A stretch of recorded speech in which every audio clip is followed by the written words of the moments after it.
Hi, so I'm Shakarya. I'm originally from Vienna, Austria, and I live in London now for over 10 years.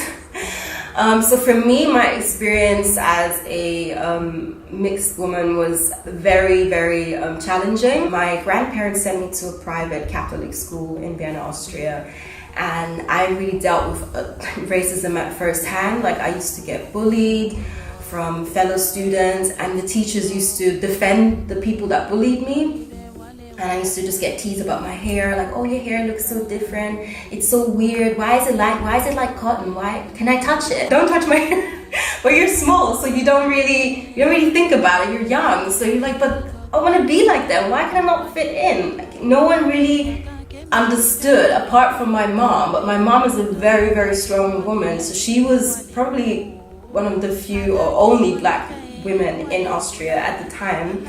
But her mindset is very much, I don't care what other people think of me, because I got me, like, I know who I am, and I'm going to carry myself as a strong woman regardless of my color. So there is a presenter on TV, Arabella, and she was the only black lady I saw on TV.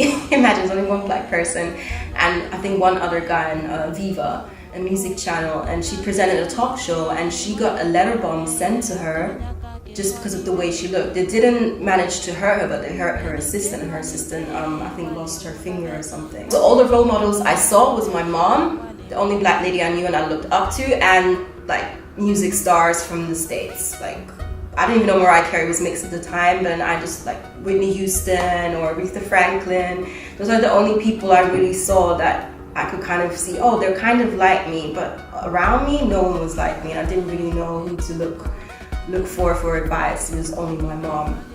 And it really took me, I think, probably till my teenage years, like late teenage years, to understand who I am as a person, to appreciate every one of my features. And that takes a long time, and I feel you need at least one strong role model with you to really get you there, because you on your own, like, you only know, like, your environment shapes you, and it kind of has an influence on how you are as a person. You don't always quite understand that you are not your environment, and that's what I had to learn. It's like, yeah, I'm in this environment, I've been put here, but I'm also my own person, and I'm more than this. So to get to that stage, it takes a lot of bad experiences. And once I changed my school, it was more of a mixed school, so it wasn't black people there, but it was more from like Eastern European countries, or somewhere from Iran or Iraq and Turkey, and I felt more included. I felt more like people could understand my story, that we have a story to tell, and it's not always on this straight line. And I felt more welcome, and that's where I made a lot more friends, and I felt more comfortable, and I started getting more used to being part of a group, whereas before I was always the outsider for reasons that I didn't know. It's just that I knew that how I look is not accepted. Say with dating, it's really difficult, because it's like I was always seen as, oh, you're the exotic one, like you're the one that looks different, and that therefore I want to date you. So they saw it as like I'm this, I don't know, I felt like like somewhat like an animal, a rare animal in the zoo. That's how I felt, and that's how they kind of treated me when I was that age, like in my teenage years. He was like, oh, and I never forget, I think I was like 16, and I asked this guy I was seeing, but why do you actually like me? And he just said, well, you're just different. I just like the way you look. You're so exotic. Even then, I'll never forget, even though I was young, I just thought that's not right. So if you don't like the way I am as a person, or things I tell you about, or the time we spent together, it was just, everything was superficial. And for me, I knew when I heard that, for me that was done. And I knew from then onwards, I don't want to be this exotic animal that kind of you pick out. Like, oh yeah, I want that one. I want to be appreciated for everything that I am, not just my outside, but my inside as well, because I have a great personality, and I love my features, and I want them to love everything like that I am. So I moved to the UK, everything changed, and it was like a whole new world. It was like Aladdin.